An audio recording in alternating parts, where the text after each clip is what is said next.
A 42-year-old Coon Rapids man died last month in a motorcycle crash just outside his home. We heard from Jeff McClintock's wife, who is still waiting for answers but hopes others can learn from what happened. Spring is here, bringing thousands of motorcycles out of hibernation.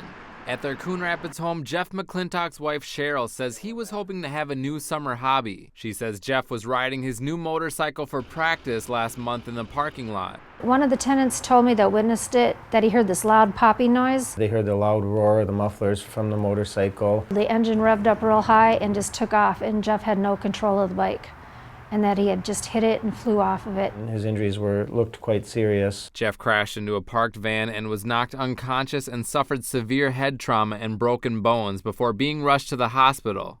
Cheryl followed close behind. And when I got there, they were going to do surgery on him, but then the doctor came out and said, "I'm sorry, we can't do any surgery because there's too much bleeding in the brain," and that his leg was bleeding too bad too. So they didn't want to do anything with him, that they were just going to have to let him go. You're kind of in shock, and you don't know how to really react. Cheryl says she believes a throttle cable problem may have contributed to the crash that took her husband's life. She hopes a state patrol investigation will determine why the crash happened. We don't know if there was any malfunction in the bike at all, or if it was simply an issue with driver inexperience or speed at this point. So when those results come back, we'll be able to better answer those questions. We contacted Harley-Davidson in Blaine, where Jeff bought the bike, and brought it in when problems came up, but no one there would comment on the crash. And they told him that they checked the whole bike over after they did the turn signals, and it was in good shape. So I don't know what happened between that and the time this happened. With no life insurance, Cheryl set up a GoFundMe donation page to help pay for funeral expenses. She says the support of the Coon Rapids and Winchester apartment community has helped her through these difficult times. He was outgoing, friendly. He always made sure somebody had something to eat. But it's what her husband of 8 months didn't have that won't escape her mind. He wasn't wearing a helmet, and I don't know why he took off around here without a helmet.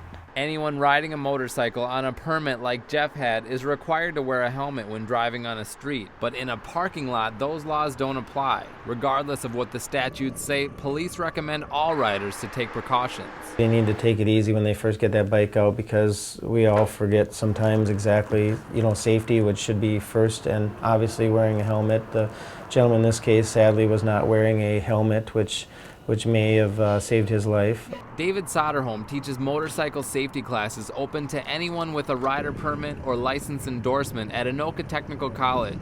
He says nearly all fatal motorcycle crashes can be avoided. It falls into one of three categories. People got hurt because they didn't have training, they were under the influence of some kind of drug or alcohol, or they weren't wearing their safety gear. So if they fell down, the consequences were far higher than they needed to be in that situation.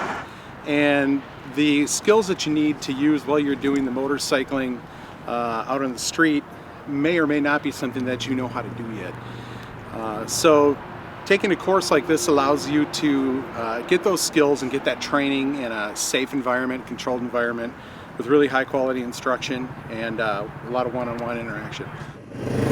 He says the most important life-saving tool when riding is a helmet. It is the single most important piece of gear.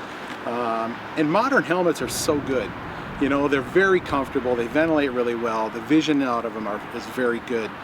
And not just helmets though, you need to be covered from head to toe in some kind of riding gear, because at any point along your ride, something may go wrong, and if you're skidding down the pavement at 40, 50, 60, 70 miles an hour without gear on, it's going to be your skin on the road.